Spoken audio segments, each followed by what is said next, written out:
all you really have to do in life is ask yourself a lot of questions and be honest with yourself. For example, if I decide to become healthy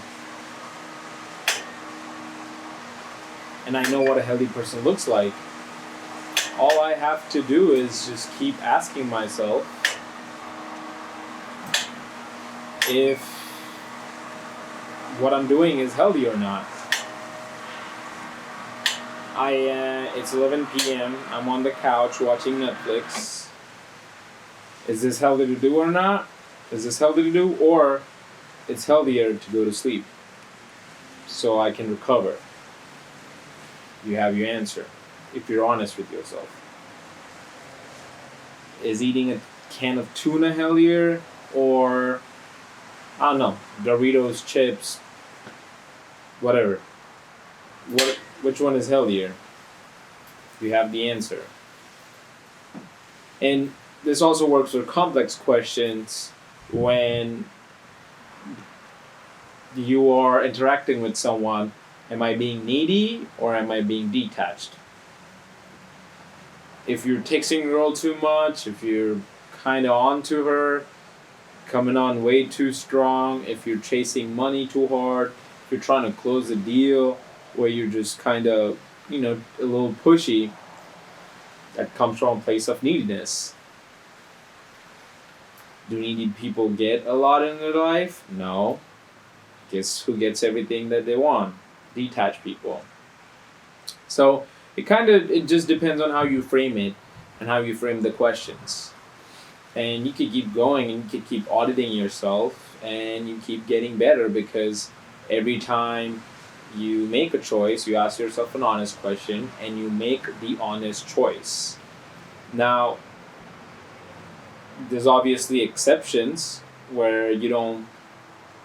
Sometimes you want to eat shit, like you want to eat garbage, you want to eat the chips because you've been locked in for so long, and that's okay. But even if you answer yourself 80% of the time honestly, and you follow 80% of the time and step into what your fit self would do, and proceed in alignment, then there's nothing that you cannot achieve.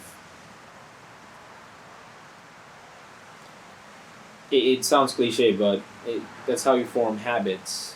Is you keep choosing the right thing, and over time, it's easier to choose the right thing because you've been doing it for so long, and then you enter a phase where you can't see it other way. You heard people talk about, I don't know how I was like that. I don't know how I was in a toxic relationship, because they kept choosing their way out of the toxic relationship, and now they're out. They can't unsee it. They can't unsee how better it gets. Same with fit people. Fit people always like, I don't know what I was thinking. I don't know if I was eating that. But it's because you weren't thinking. It's because your brain is wired to choose the easiest thing that's in front of you. That's how your brain works. If this way takes this, and if this way takes this, your brain is wired to take this way. It's your brain's literal function to choose the short-term pleasure over long-term gain. But long-term gain doesn't come from short-term pleasure, it comes from short-term pain.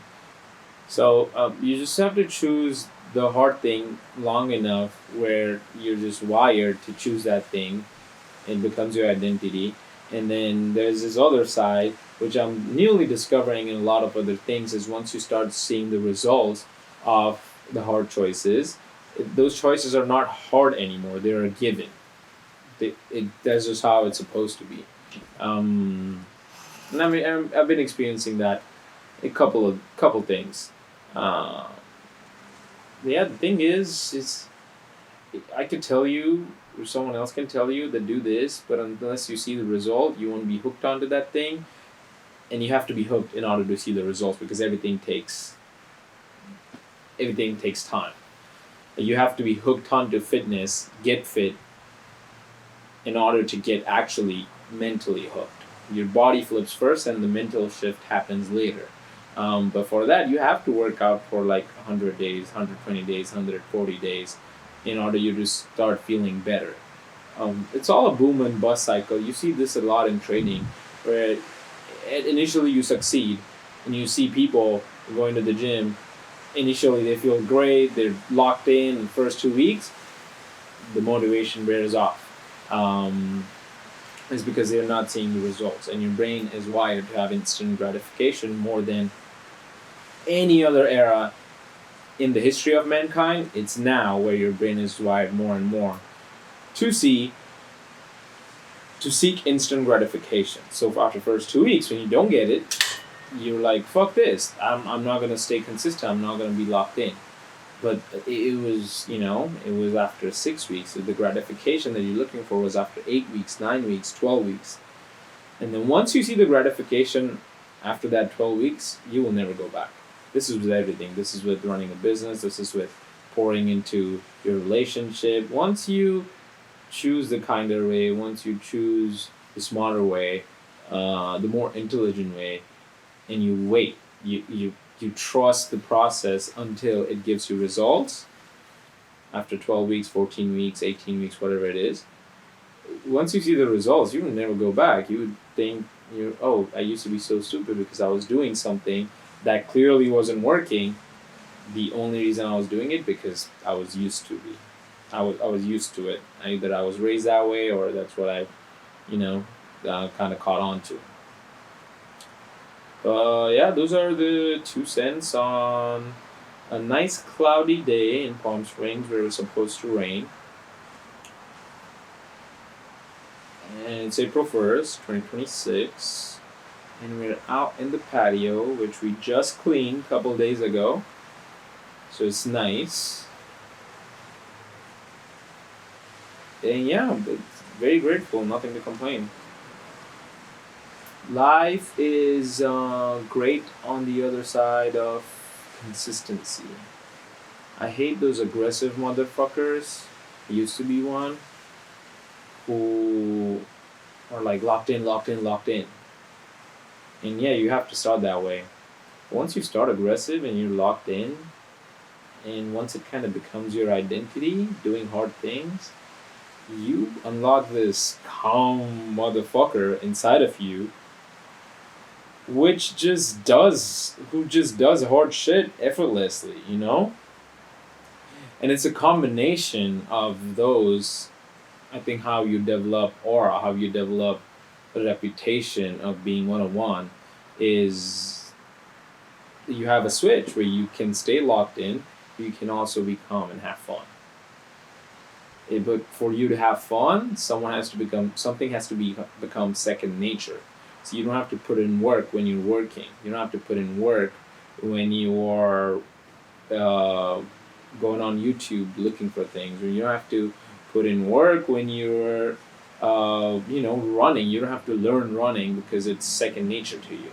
So you can run like goofball. You can run like a serious fucking David Goggins. It's up to you. But the ability to run, the ability to walk, the ability to swim, all of those things are so innate in you that you can now do whatever you want. You jump in the pool, you could fucking do backflips, you could do front flips, or you could just fucking do laps.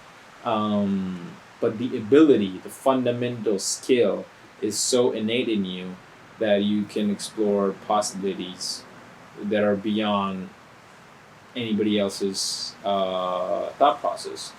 Because you can imagine and you can execute. But once you have the ability, you can mix those where your imagination and the execution get closer and closer over time. So you get to a point where you imagine and you execute.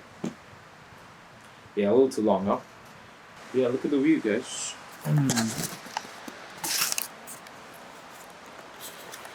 Can't believe we climbed that mountain. Isn't that insane?